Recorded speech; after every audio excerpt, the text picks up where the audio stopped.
Halo semua. Halo. Hari ini kita akan belajar mengenai psikologi pendidikan. Saya langsung masuk ke materinya ya. Nah, konsep dasar dalam bidang psikologi pendidikan itu ada beberapa dasar fondasi yang memungkinkan pemahaman mendalam tentang proses pembelajaran, pengajaran, dan pengembangan individu. Nah, yang pertama adalah pembelajaran. Pembelajaran ini menjadi konsep dasar pembelajaran ini adalah bagaimana kita membuat proses pembelajaran yang lebih menarik bagi siswa kita, agar pengalaman belajar mereka tidak jadi saja. Nah, selanjutnya adalah motivasi. Nah, motivasi ini adalah bagaimana kita mendorong siswa kita agar mereka mempunyai semangat belajar. Jadi siswa-siswa yang tidak punya semangat belajar dengan motivasi kita, itu mereka terdorong lagi untuk mempunyai semangat belajar. Selanjutnya adalah diferensiasi individual. Nah, diferensiasi individual ini itu bagaimana kita memahami di setiap individu siswa kita. Mereka jago di mana, mereka jago di visual, jago di audio. Jadi kita tidak bisa menyamakan semua kecerdasan siswa kita. Nah, di dalam psikologi pendidikan ada beberapa teori. Nah, teorinya itu yang pertama adalah teori kognitif. Teori ini menekankan pentingnya pemrosesan informasi, persepsi, memori, dan pemecahan masalah dalam pembelajaran. Selanjutnya adalah ada yang namanya teori konstruktivisme. Teori ini menekankan para aktif siswa dalam membangun pengetahuan mereka sendiri.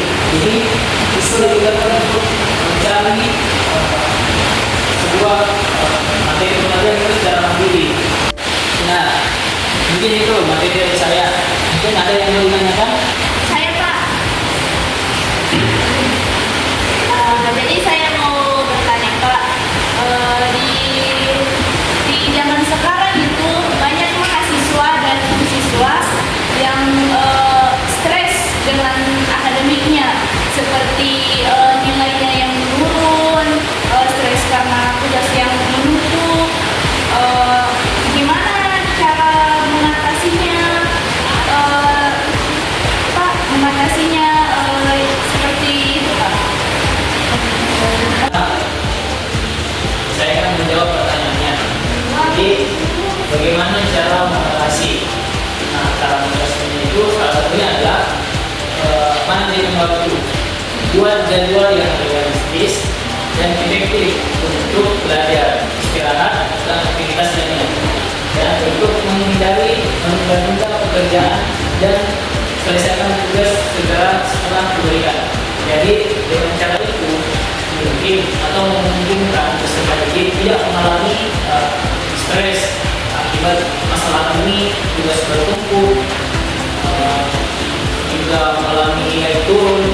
Dengan adanya manajemen waktu yang baik, jadi proses pembelajaran itu bisa terlaksana dengan baik bagi seorang siswa.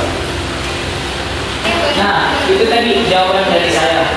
Nah, saya juga ingin mendengarkan pendapat teman-teman bagaimana cara mengatasi permasalahan tersebut. Nah, saya akan beri kelompok. Dari depan sini Pak, ada kelompok 1, nanti belakang kelompok 2. Mungkin kelompok 1 bisa dijawab.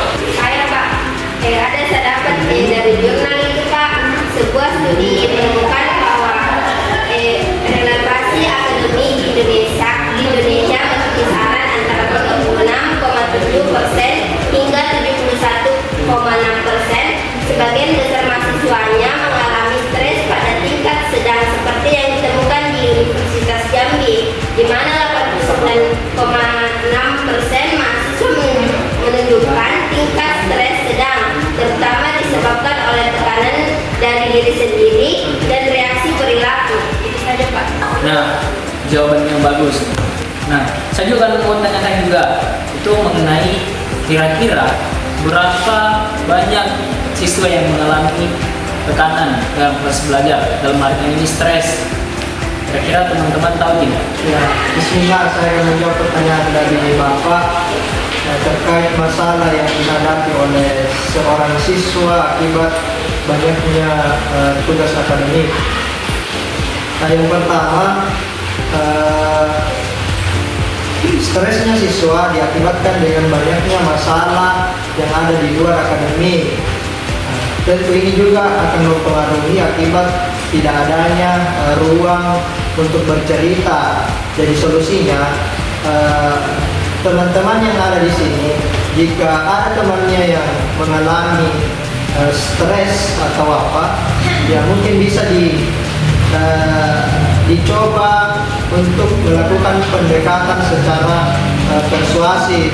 Kita tanyakan apa masalahnya atau begini, mungkin dia butuh tempat cerita.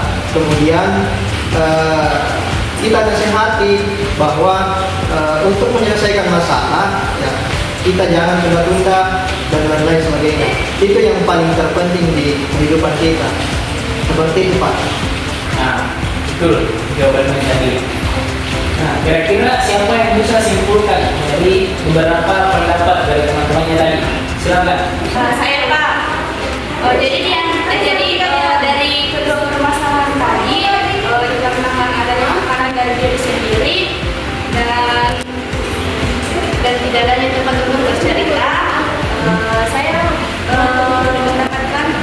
mendapatkan rekomendasi karena di beberapa perguruan tinggi sekarang itu terdapat UPT LBK yang dimana UPT LBK itu unit pelaksana teknis layanan bimbingan dan konseling yang dimana UPT LBK itu bertujuan untuk membantu mengatasi masalah pribadi, akademik, dan sosial yang dimana layanan itu memiliki konselor sebaya untuk mendengarkan teman-teman bercerita mengenai masalah-masalah mereka. Mungkin seperti itu, Pak.